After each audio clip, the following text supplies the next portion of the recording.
Gracias por la paciencia y la atención de ustedes. Y sin más, voy a leer el texto de la conferencia que he escrito, la he redactado entera.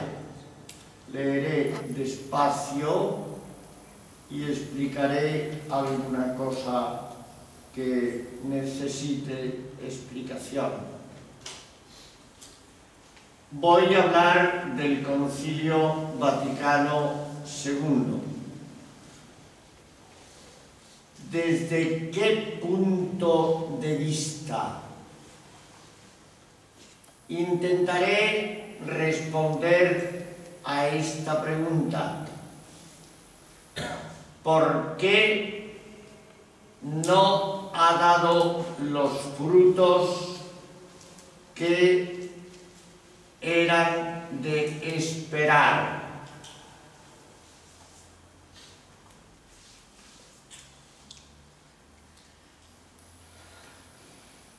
Primera cuestión. ¿Qué frutos ha dado el concilio? Jesús dice en el Evangelio: por sus frutos los conoceréis.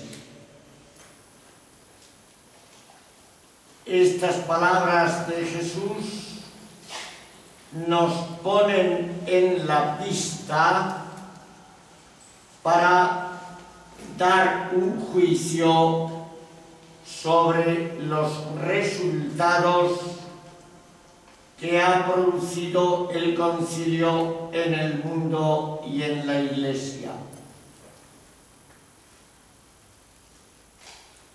Es evidente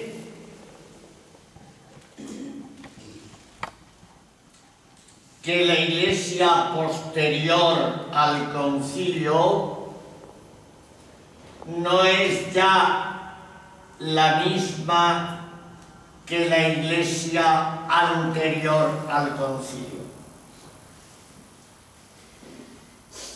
Se ha modificado la liturgia, la forma de vestir de los sacerdotes, religiosas, religiosos. Han cambiado algunos usos y costumbres. Hay ciertas apariencias de mayor libertad. Los papas viajan por el mundo, antes no.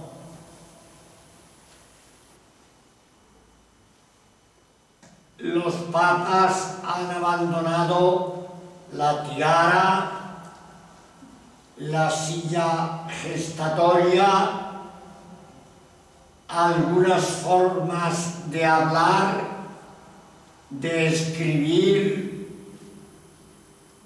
de presentarse en público.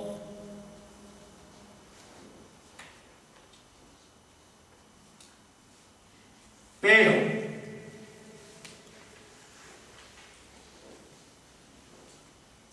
frente a estos datos positivos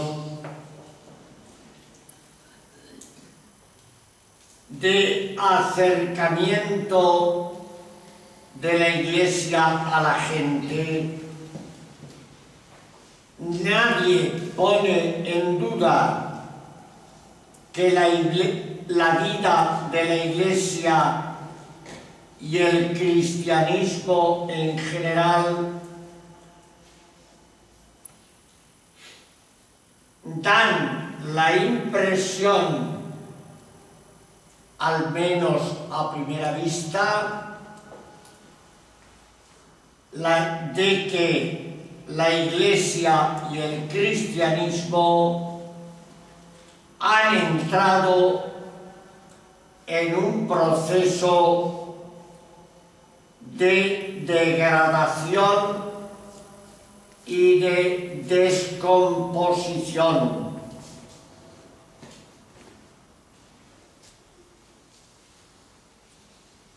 Abandono masivo de sacerdotes, de religiosas y de religiosos. No hay apenas vocaciones. Escándalos económicos.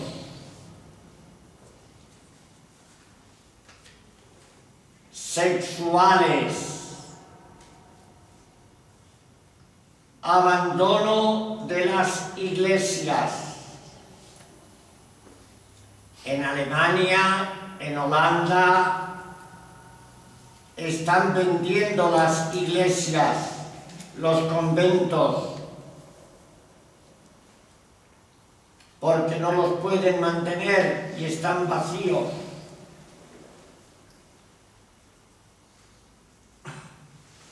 Han descendido las prácticas religiosas,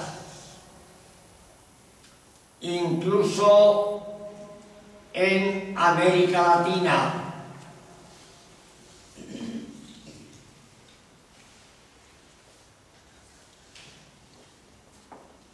Hay un empobrecimiento preocupante de la teología.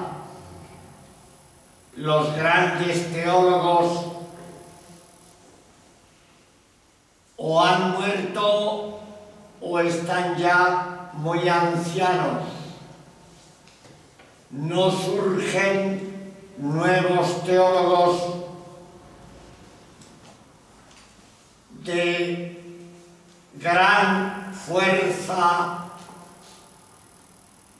y de presencia en la sociedad.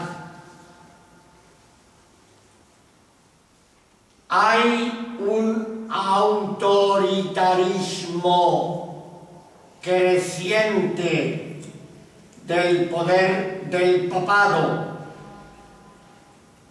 no solo con los teólogos.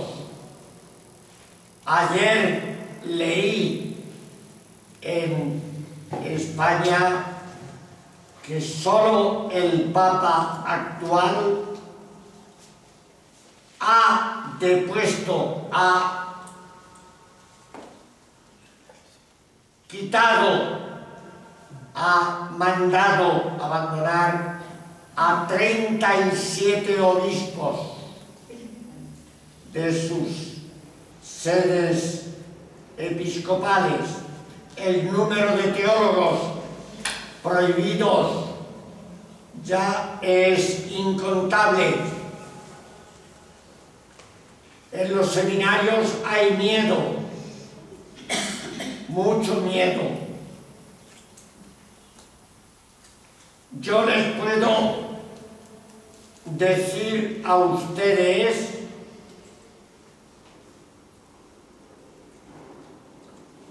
que en los seminarios y centros de estudios teológicos hay alumnos que van a clase con un computer portátil. Durante la clase están escribiendo. El profesor piensa que están tomando notas de lo que él dice y lo que están haciendo es enviando un mensaje a la congregación del clero o a la congregación de religiosos o a la congregación de la fe de Roma, denunciando lo que el profesor enseña.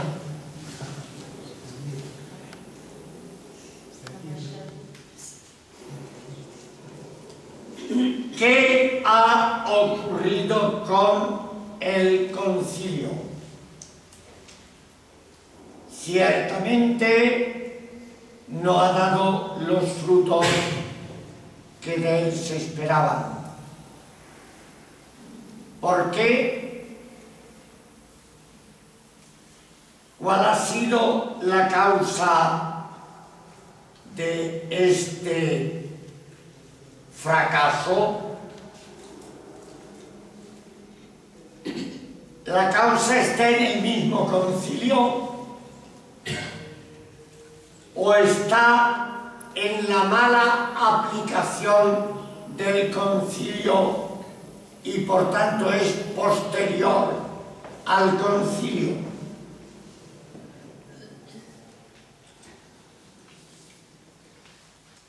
Punto segundo. El problema central del concilio. Excusen mi garganta, es la garganta de un señor que nació el año 29.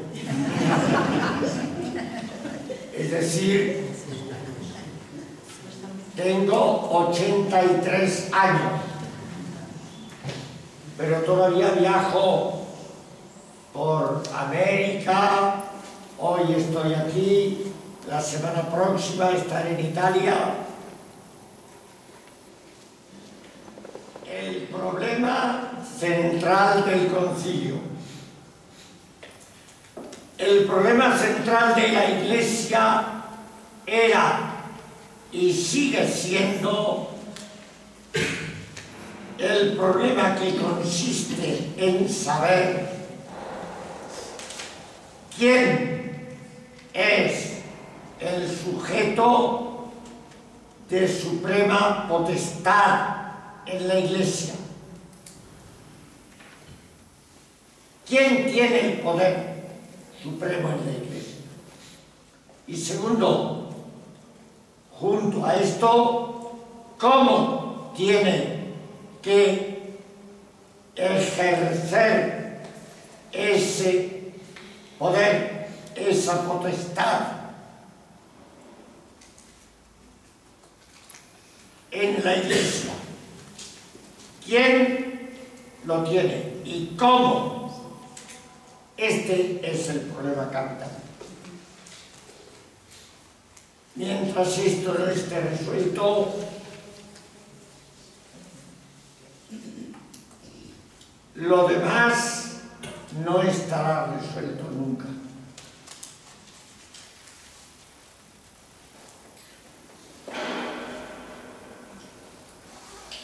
Pues bien, este problema, les digo, no ha estado nunca resuelto en la Iglesia. Y continúa sin estar resuelto, sin resolver. ¿Por qué? Lo primero es que Jesús no fundó la Iglesia.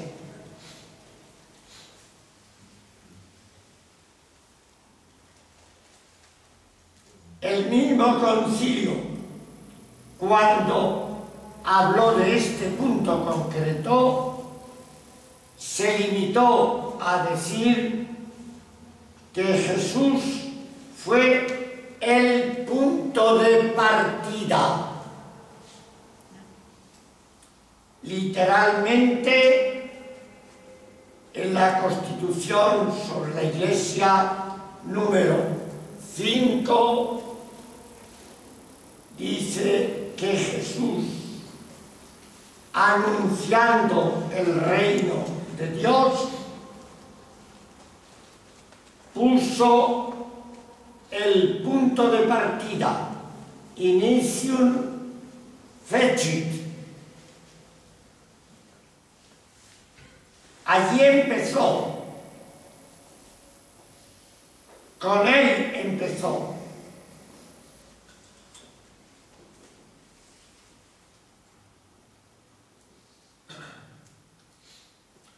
un movimiento de renovación religiosa.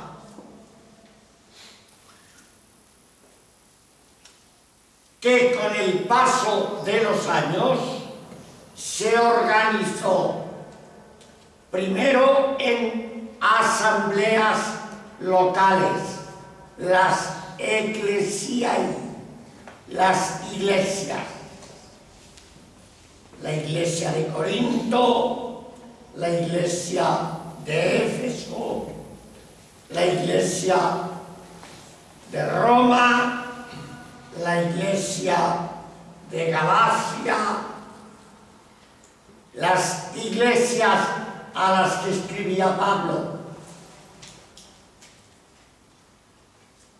Pero pasaron años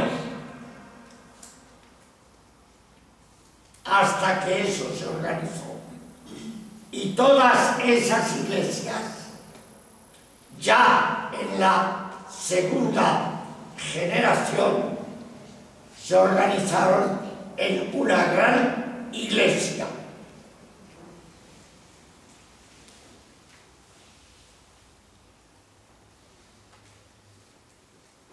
Es un hecho que estas asambleas o iglesias no habían sido organizadas por Jesús. Jesús no organizó esto. El organizador primero de estas iglesias que terminaron siendo la gran iglesia fue Pablo.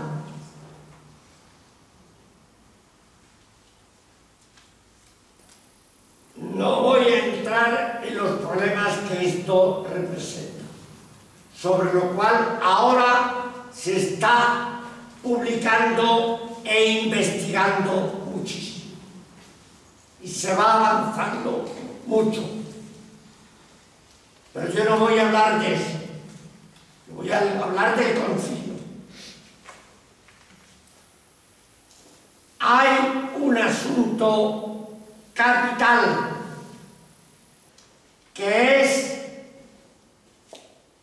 necesario conocer, y lo que voy a decir ahora lo he tomado de un gran dominico, un gran teólogo dominico, el padre Congar. Congar lo explica así: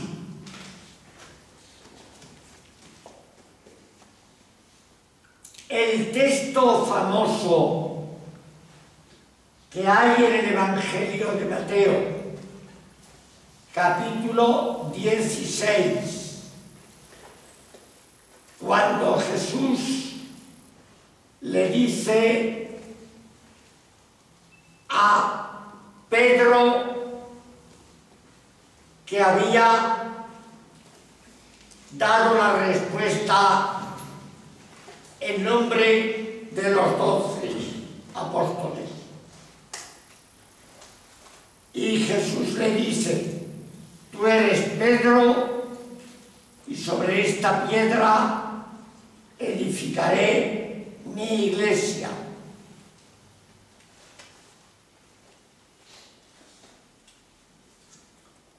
No entro en los problemas técnicos de esa afirmación.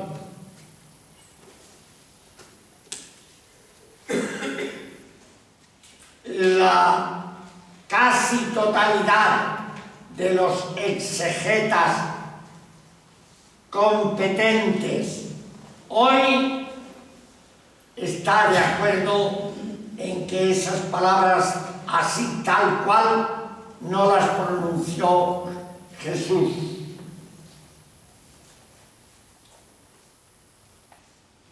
No voy a explicar por qué, porque entonces nos vamos del tema. Dice Congar, los padres de la Iglesia dieron en estas palabras la institución del sacerdocio y del episcopado. Ellos vieron esto. Para aquellos autores primeros, lo que se fundó en Pedro fue la eclesía,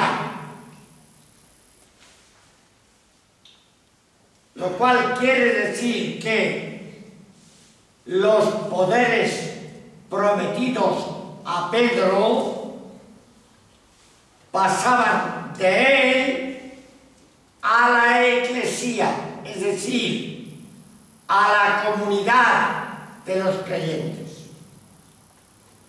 Esto es lo que dicen los padres de la Iglesia. Pero ocurrió que entre los padres, algunos de ellos, sobre todo los de Occidente, Agustín, Ambrosio, Jerónimo, etc., admitieron dentro de la Iglesia, subrayo, dentro de la comunidad, admitieron la primacía canónica del obispo de Roma.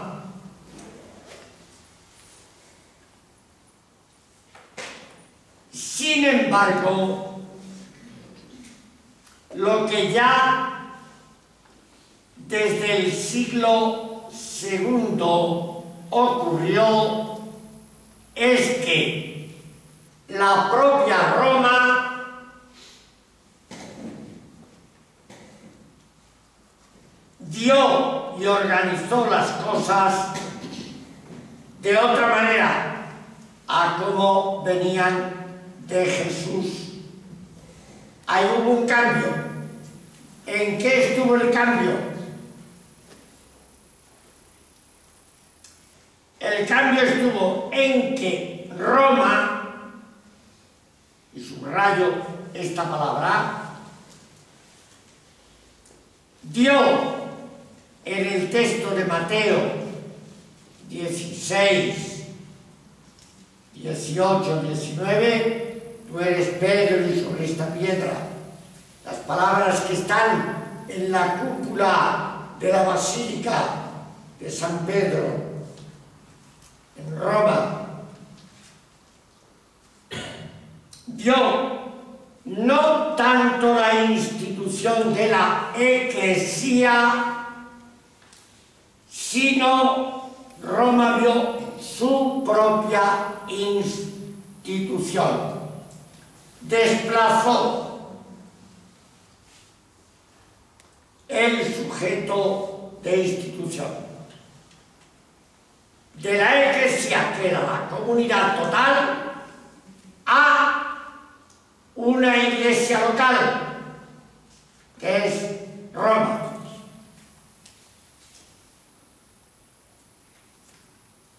De forma que para el sistema romano el poder y el modo de ejercer el poder no pasó de Pedro a la Iglesia, sino de Pedro a la Santa Sede. Es decir, a la sede romana.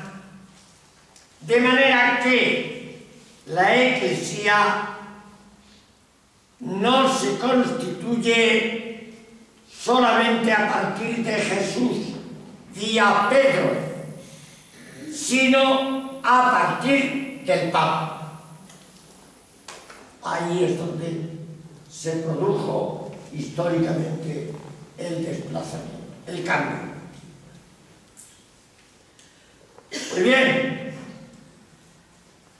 esta síntesis que hace el mejor y más grande eclesiólogo que ha tenido la Iglesia Católica, que ha sido el padre Congar,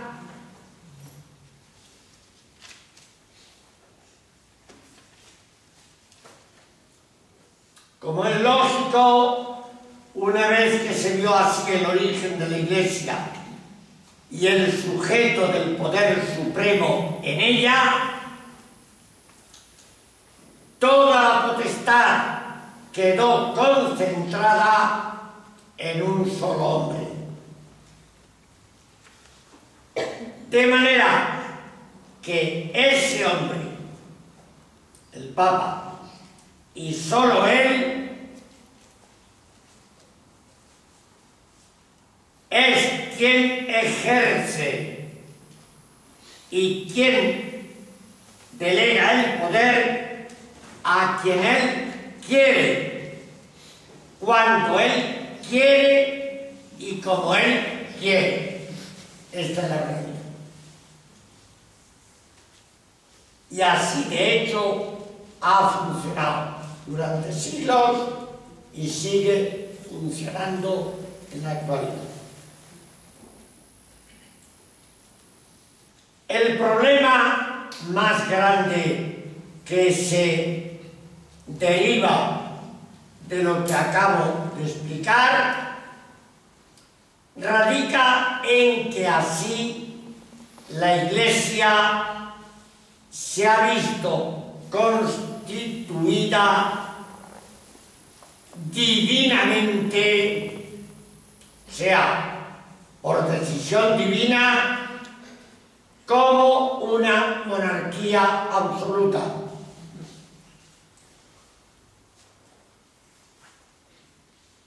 De forma que su ser mismo y cuanto Dios quiere de ella ha quedado en manos de un solo hombre. Por tanto, el bien de la Iglesia y la misma voluntad de Dios dependen del bien del Papa y de la voluntad del Papa.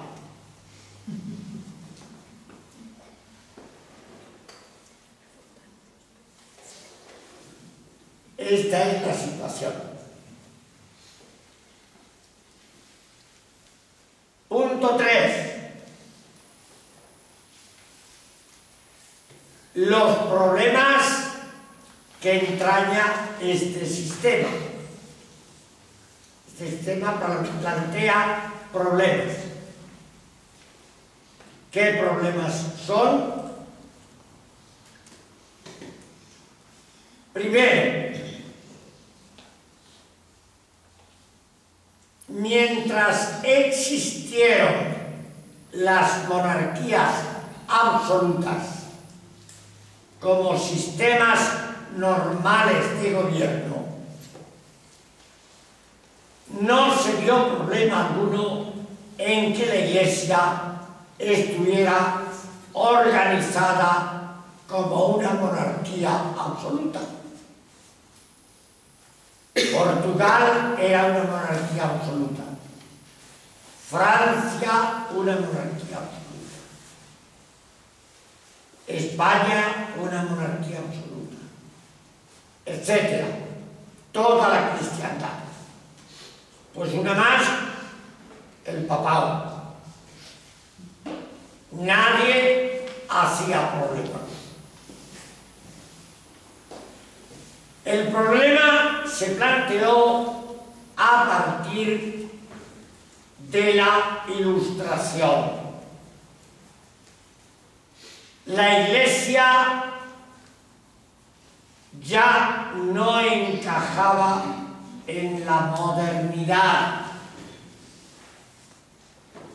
De ahí que durante todo el siglo XIX y durante el XX hasta el Concilio, la preocupación fundamental de la Iglesia se centró en la defensa y en la exaltación del papado.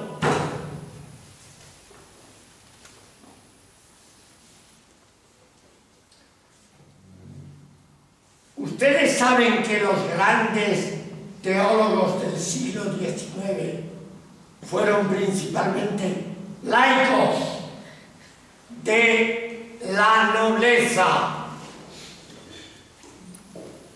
En Francia, en Italia, en Alemania, en Portugal, en España. Congar tiene un estudio magistral sobre eso.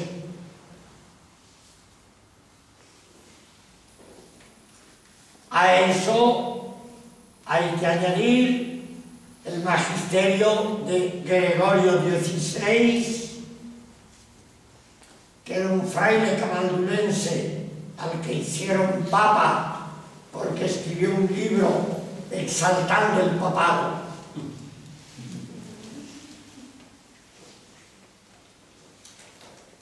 Pío IX, que convocó el Concilio Vaticano I para proclamar el poder supremo del Papa y la infalibilidad del Papa, etc. Porque Jesús no escogió solo a Pedro, escogió 12.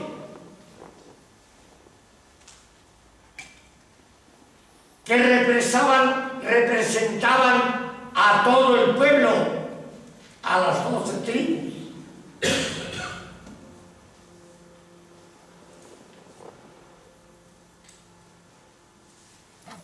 Por otra parte, Jesús, atención, mucha atención a esto que voy a decir. Recuerden lo que han leído en los Evangelios. Jesús jamás permitió que alguno de aquellos 12 pretendiera ser el más importante o situarse por encima o por delante de los demás. Jamás.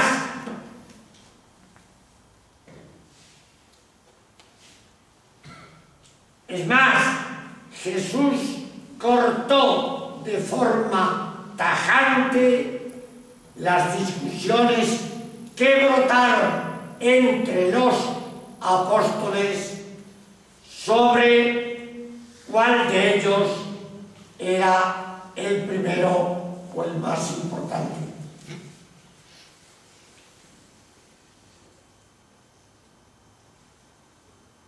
De esto hay una cantidad enorme de textos y son textos muy duros.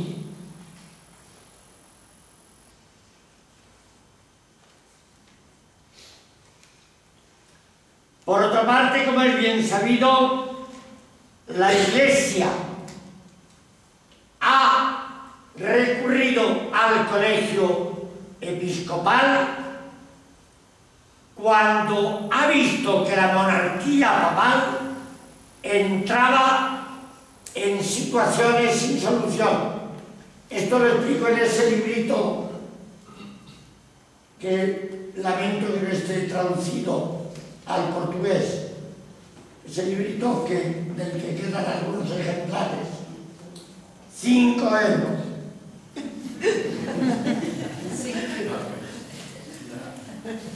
Ahí lo explico.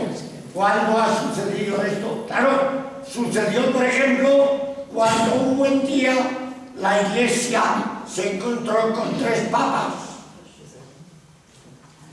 Y los 3 decían que ellos, cada uno de ellos decía que era el auténtico.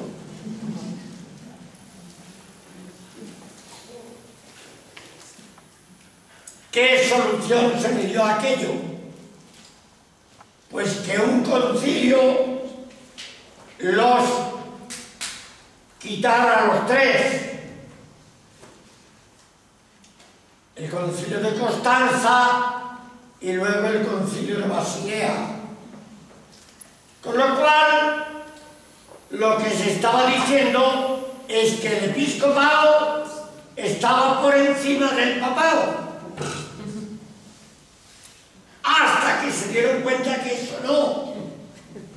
Entonces convocan el concilio de Florencia y el concilio de Florencia define que no, que es al revés, que el papado está por encima del episcopado.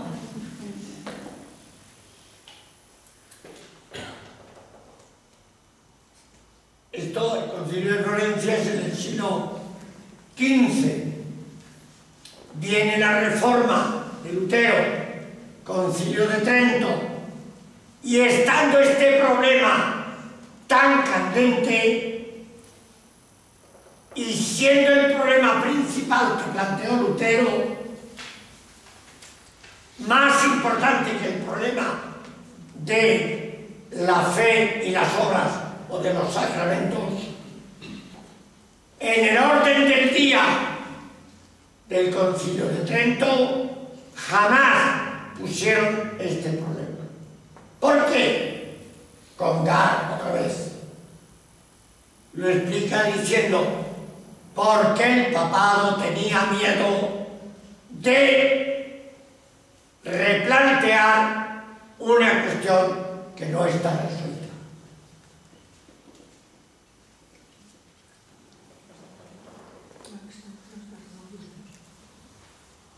Tercer problema.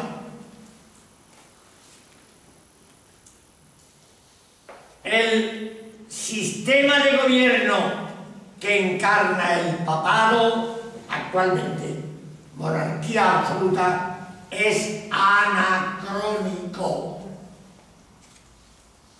Ya no queda ninguna en Europa. Porque las monarquías que quedan,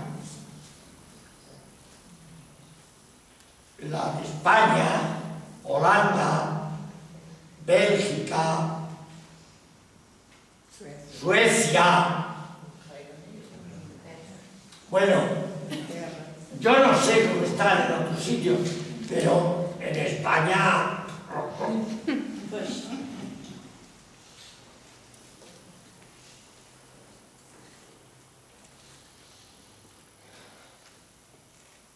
Por otra parte, es un sistema que no consta ni en la Biblia ni en ningún concilio que el sistema de ejercer el poder en la Iglesia tenga que ser este que tenemos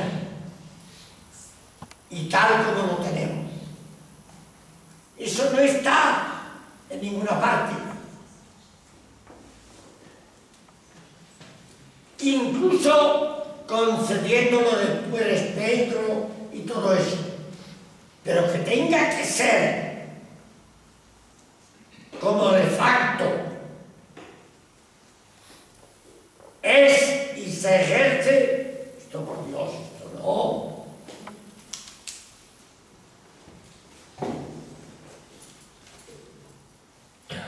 Un sistema que se complica mucho más si se le añade lo que representan dos grandes instituciones que son decisivas. El colegio cardenalicio, eso sí que no lo fundó Jesús.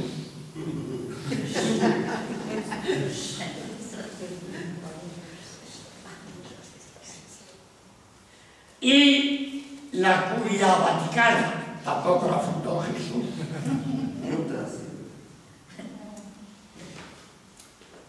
dos instituciones que ni pertenecen a la fe cristiana, ni son siempre precisamente ejemplares. De ahí, entre otros, dos escándalos que a veces hacen mucho daño a la Iglesia. Primer escándalo. Este sistema de gobierno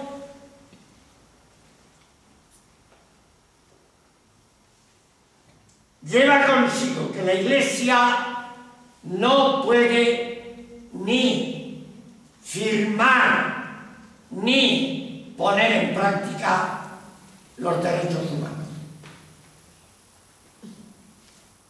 Porque una monarquía absoluta no admite, está en contra en sí misma de la Declaración y de los convenios internacionales de derechos humanos. Y en segundo lugar, en este sistema, la figura del Papa adquiere tal relevancia, tal importancia, que para mucha gente lo que dice y lo que hace el Papa resulta más importante en la práctica que lo que dice y hace Jesús.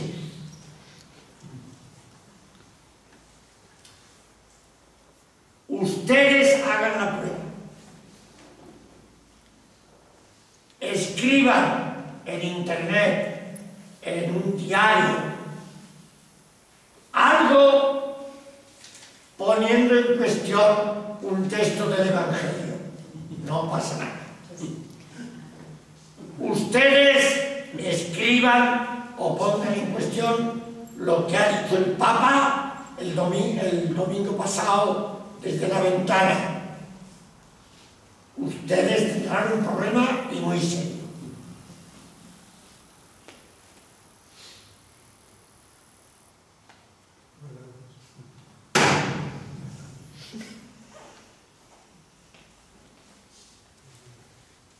¿Qué ha pasado aquí? ¿Dónde está el eje, el centro, el fundamento de nuestra fe?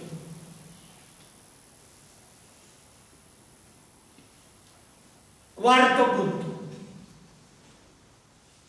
Consecuencias que se siguen de estos problemas. Cuando una institución arrastra problemas tan serios como los que acabo de indicar, esa institución se adultera.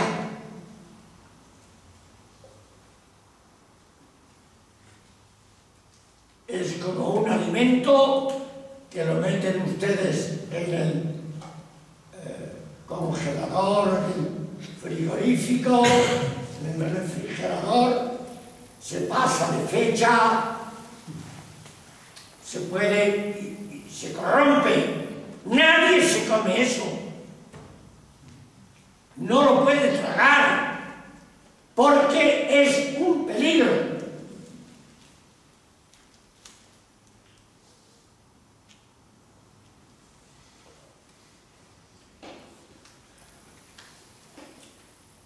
Y entonces, si se adultera, produce efectos, frutos extraños, o deja de producir los frutos que tendría que producir.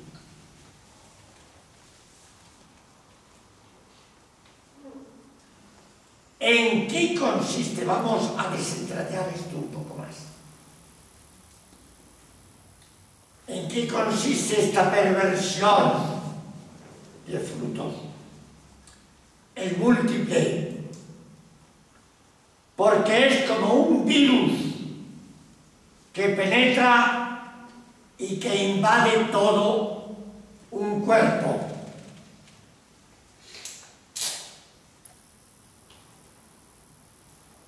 Creo que hay 3 síntomas destacados de esta especie de trastorno general que padece el conjunto de la institución.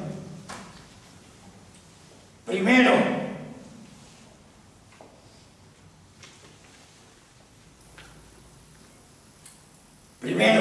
lo que más preocupa en la Iglesia,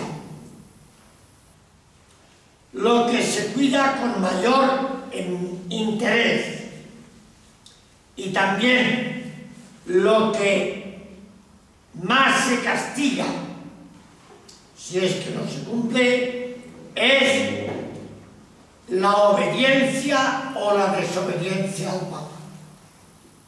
La sumisión o la insumisión al sumo pontífice.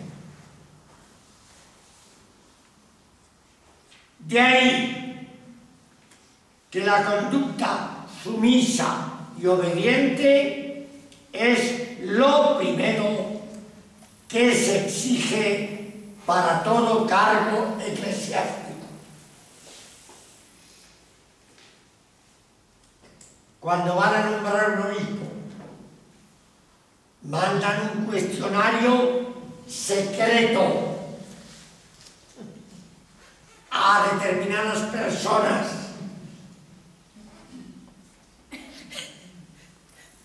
Primera pregunta: ¿es obediente incondicionalmente al Santo Padre y a sus enseñanzas? Si eso no está claro, lo demás son.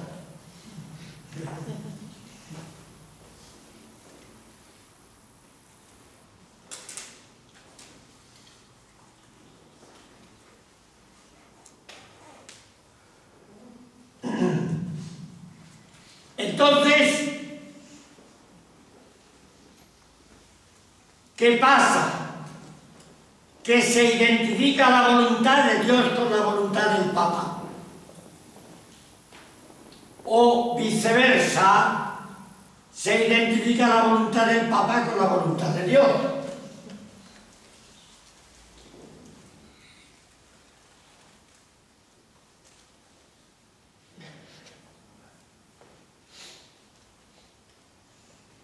Segunda consecuencia: para que este principio central y determinante pueda ser efectivo, se necesita, es necesaria una imagen pública, tiene que tener el Papa, no solo ejemplar, sino además solemne, grande, ornamentada de pompa y hasta de boato. Por eso la Iglesia entera funciona sobre la base de cultivar con más empeño su imagen social que su preocupación por la realidad social.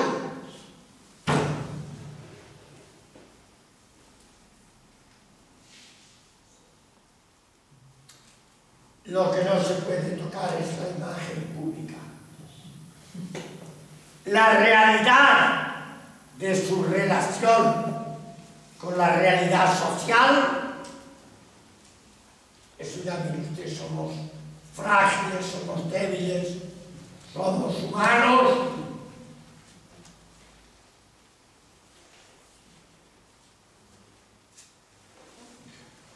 Y tercera consecuencia: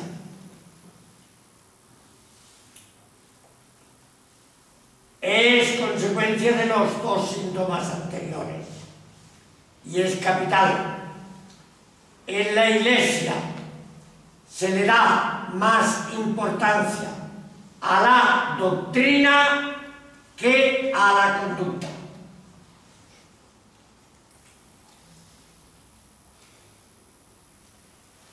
O sea, prevalece el dogma sobre la moral.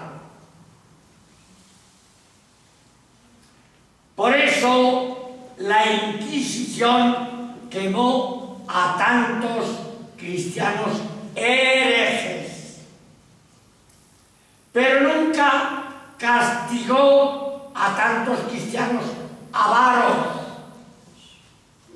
corruptos,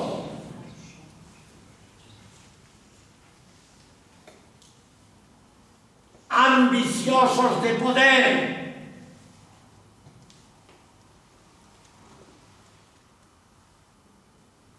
individuos que han tratado mal a las mujeres.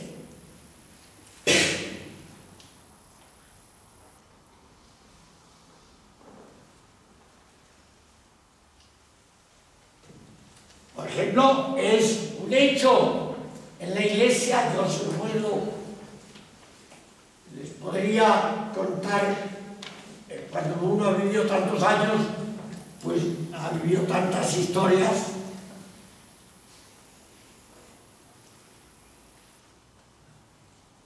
Si hablas defendiendo la homosexualidad, estás perdido. Si dentro de la Iglesia tú eres homosexual, si sabes apañarte, no te va a pasar nada.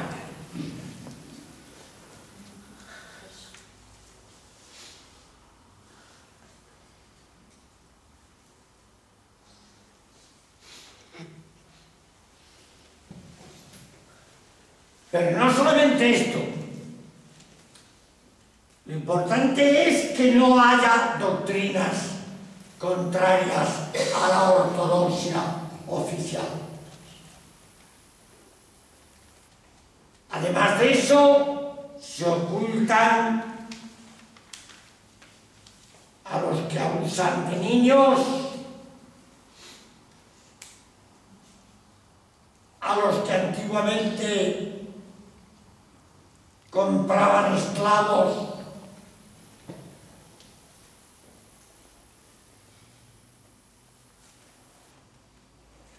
abusaban de mujeres,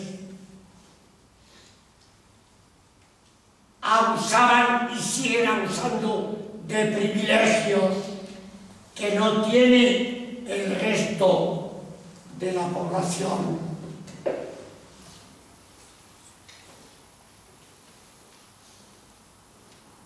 Abusan de una prepotencia autoritaria.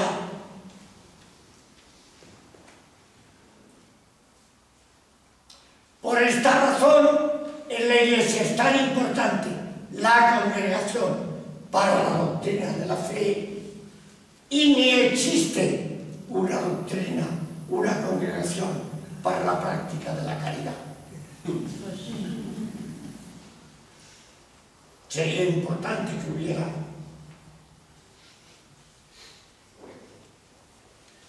Porque el Evangelio y el Nuevo Testamento dice que lo más importante es el amor.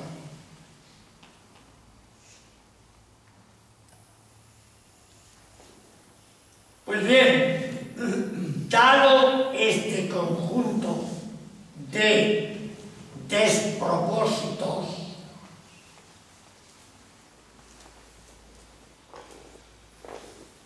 se comprende lo que pocos años antes del concilio dejó escrito, vuelvo otra vez al padre Congar.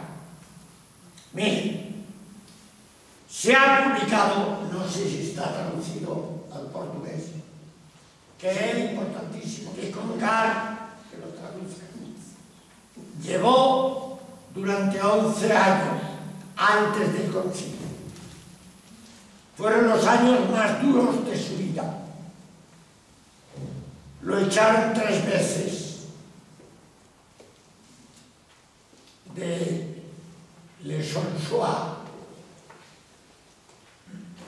donde él fue tan gran investigador y tan gran profesor.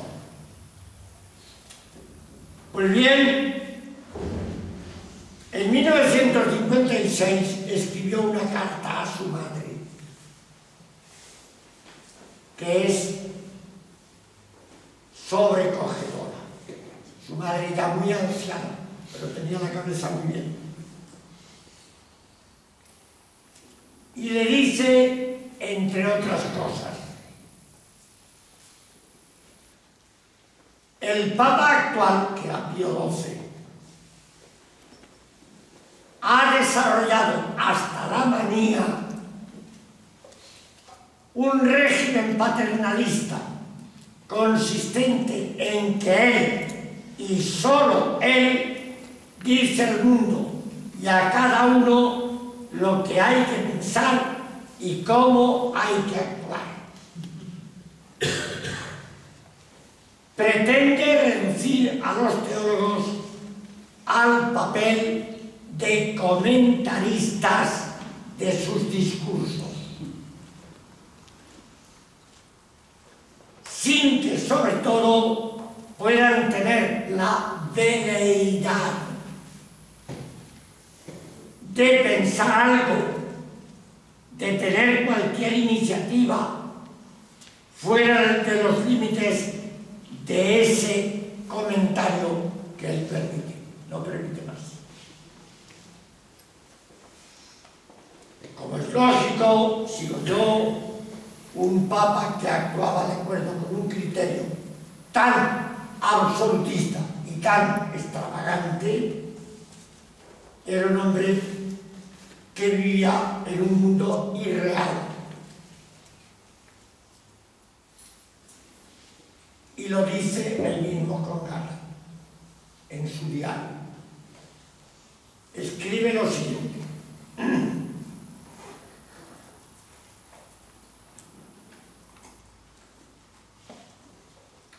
Me impresiona constantemente el irrealismo de un sistema que tiene sus tesis y sus ritos, también sus servidores, y que canta su canción sin mirar a las cosas y a los problemas tal como son. El sistema está satisfecho con sus propias afirmaciones y sus propias celebraciones. Todo se desarrolla en un plano diferente al de los problemas reales, en un universo completamente distinto al del resto de los hombres y de las mujeres. Todo esto, sigue Congar, hace prácticamente imposible tratar aquí los problemas en serio o abordar las verdaderas cuestiones. Y esto es grave.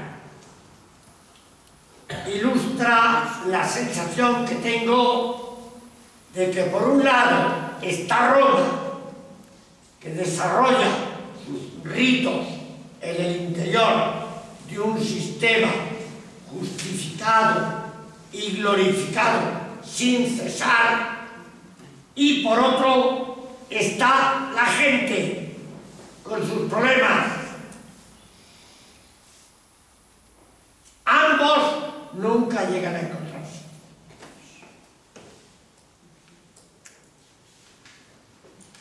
A ustedes, yo no sé aquí en Portugal, pero que en España tenemos una situación económica y una crisis terrible, Yo no sé aquí en Portugal, digo. Perdonen, que no he terminado. No hablo de la crisis, que ya sé que existe en España, en Portugal, en toda Europa, de maneras muy distintas. Pero en España, concretamente, los obispos hablan de todo, menos de lo único que les preocupa a la gente.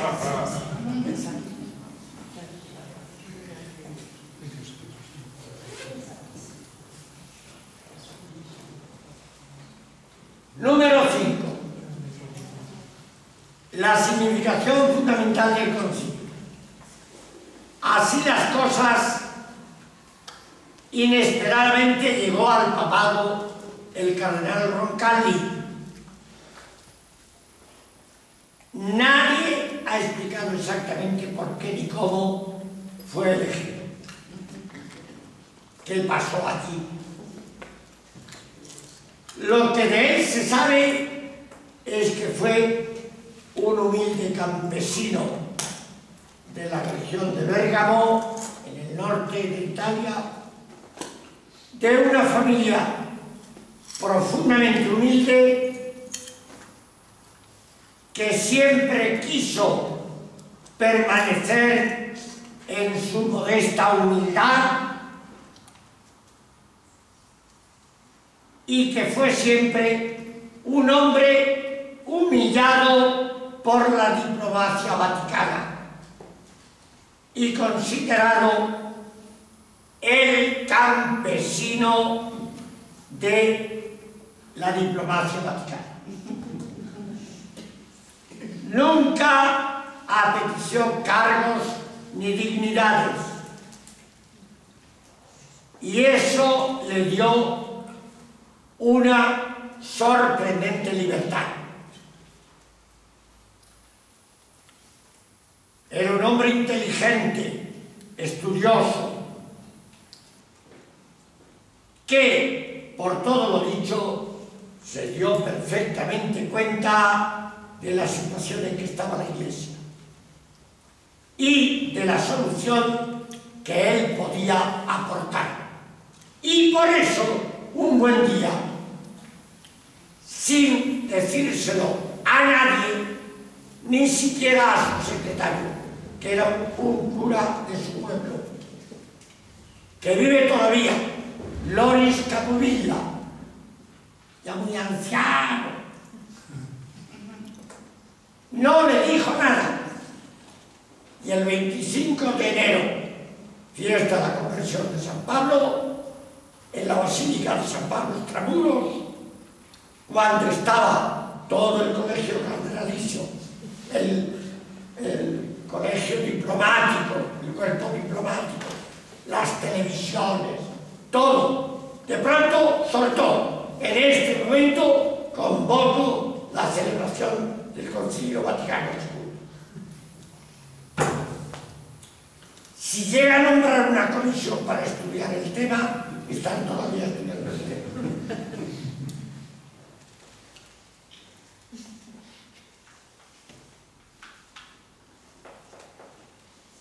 Ahora bien, ¿qué quería decir Juan 23 con esto? Lo más importante que Juan 23 le dijo a la Iglesia y al mundo al tomar esta decisión es que los problemas de la Iglesia y la reforma de la Iglesia no puede hacerla solo el Papa. El Papa necesita de la Iglesia entera, y más concretamente necesita de la deliberación y de la decisión del episcopado. Esto es lo que dijo. Y esto vino a decir: frente al absolutismo papal, lo más importante es la comunión eclesial de toda la Iglesia.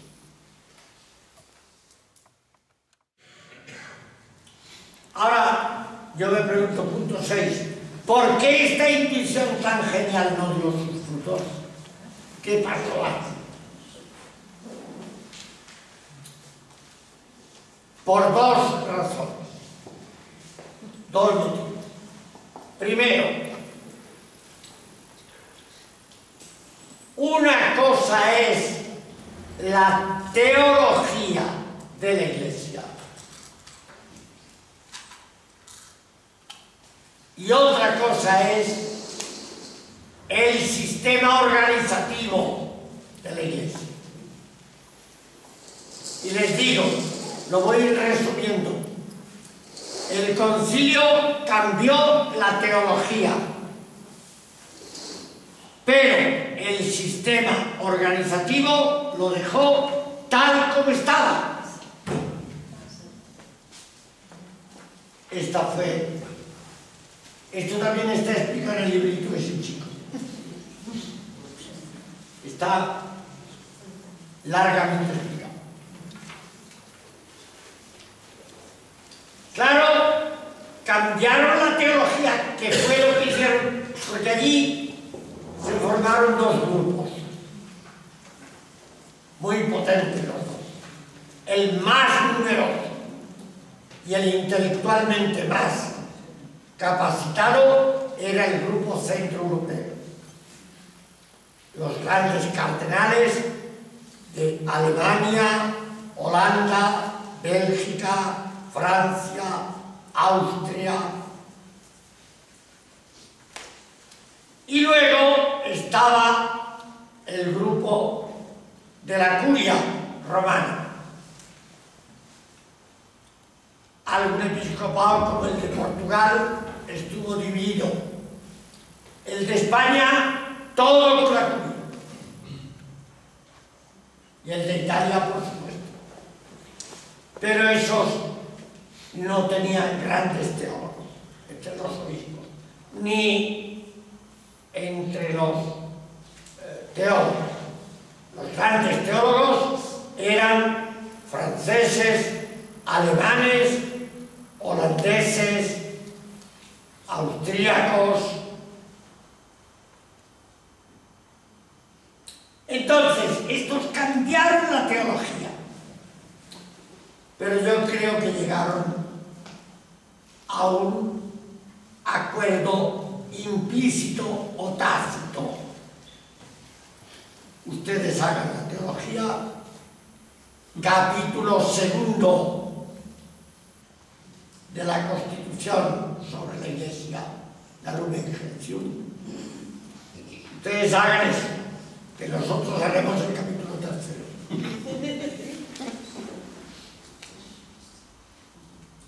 El de cómo va a funcionar esto. Y claro, en el capítulo 3, pues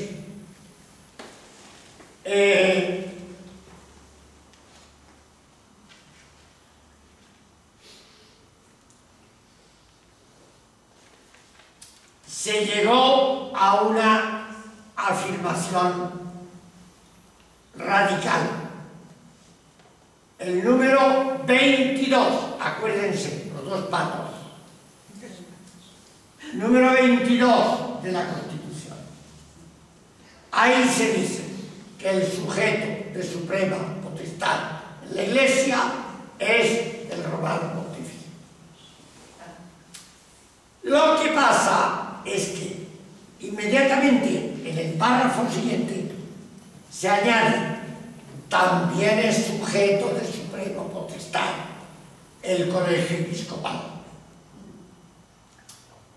Pero entonces se encontraron con una contradicción. Si hablamos de un sujeto de suprema potestad, no pueden ser dos. El Papa y el episcopado. Y mucho menos no se dijo cómo se armonizan. Eso quedó sin resolver. Se habló de la colegialidad episcopal, pero en la práctica no. Bueno, ¿eso cómo funciona? Pues que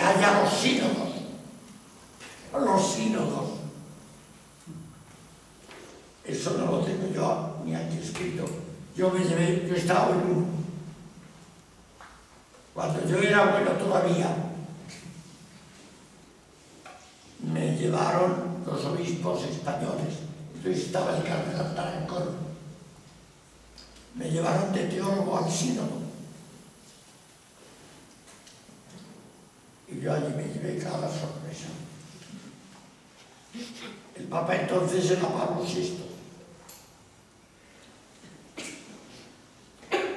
Y resulta que cuando llegó la hora de hacer el documento final, nadie sabía si lo que había que hacer era un documento del Papa para el episcopado o un documento del episcopado para el Papa.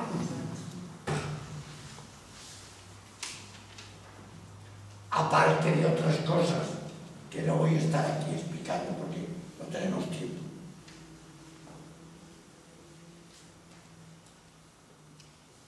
Entonces, ¿qué resolución final se le dio? Pues que Pablo VI, ya Juan XXIII había muerto, Pablo VI, que era el Papa que acabó el concilio, tomó una decisión y fue poner al final de la Constitución sobre la Iglesia la nota explicativa previa. Esto es un asunto que es capital en el concilio y del que casi nadie sabe nada. La nota no está firmada por el Papa, está firmada por el secretario del concilio, pero se sabe que fue el Papa quien mandó hacerla, probablemente quien la hizo, o sus teólogos. Y la nota, toda la clave de la nota está en lo siguiente, que es a lo que se agarró el Papa. Decir que el sacramento del orden, que es el sacerdocio y el episcopado, tiene dos potestades, entraña dos potestades. La potestad de orden, que es la que da el sacramento. Todo sujeto que es ordenado, presbítero u obispo, por el sacramento de imposición de manos, recibe una potestad, que es la potestad de orden, y esa potestad no se la puede quitar ya a nadie, como el bautismo, que imprime carácter. Se explique como se explique. Pero el Papa añadió, además de esa potestad, hace falta también la potestad de jurisdicción, que es la potestad que permite al sujeto que ya está ordenado y tenga la potestad divina, que la da Dios, necesita la jurisdicción para poder aplicarla, y esa la da el Papa.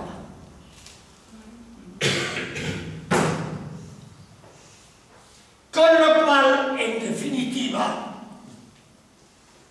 el poder sigue en manos del Papa. ¿Lo ven ahora? Lo que quiero decirles es que yo me he interesado mucho por eso, la potestad de jurisdicción. ¿De dónde viene eso? Porque hay un canon, que es el canon en el código, el canon 129, que dice que la potestad de jurisdicción viene por institución divina. Eso es mentira. porque la potestad de jurisdicción, el primer autor que habló de eso fue un profesor de la Universidad de Bolonia que se llamaba Bartolo de Sasso Ferrato. Ese jurista, era un jurista laico, profesor de la Universidad de Bolonia, siglo XIV. Es una potestad que inventaron para los alcaldes que cometían muchos abusos y para restringir la potestad de los alcaldes instituyeron esta potestad. Pues eso es lo que enseguida tomó la Iglesia y se lo aplicó al Papa en su relación con los obispos y con los sacerdotes. Por eso yo he sido más de 50 años sacerdote en ejercicio y no he pedido la secularización. Lo que ocurre es que como no estoy incardinado ni en una diócesis ni en una orden religiosa, entonces me han retirado la potestad de jurisdicción. ¿Ven? Pero no hay nada tan malo como la curiosidad. Yo encontré un canon en el que se dice explícitamente que un sacerdote que tiene una razón, un motivo razonable, puede administrar cualquier sacramento.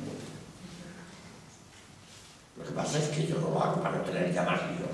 Da bastante ese pequeño. Conclusión.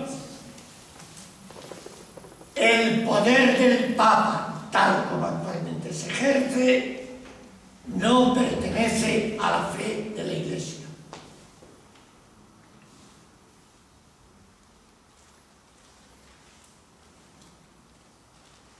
Por tanto, esto se puede cambiar y, por tanto, y termino, esto se debe cambiar, descentralizando el poder, dando más participación al episcopado y en cada diócesis al pueblo de Dios. Formas de realizarlo, pues eso ya dicen que haya un concilio Vaticano III. A mí me da miedo. Porque según la política de nombramiento de obispos que ha habido en la Iglesia durante más de 30 años, todos esos obispos juntos no se lo han salido. Yo me encomiendo al Espíritu Santo, quiero a la Iglesia con locura, lucharé, trabajaré y quiero morir en ella para que sea cada vez más la presencia viva de Jesús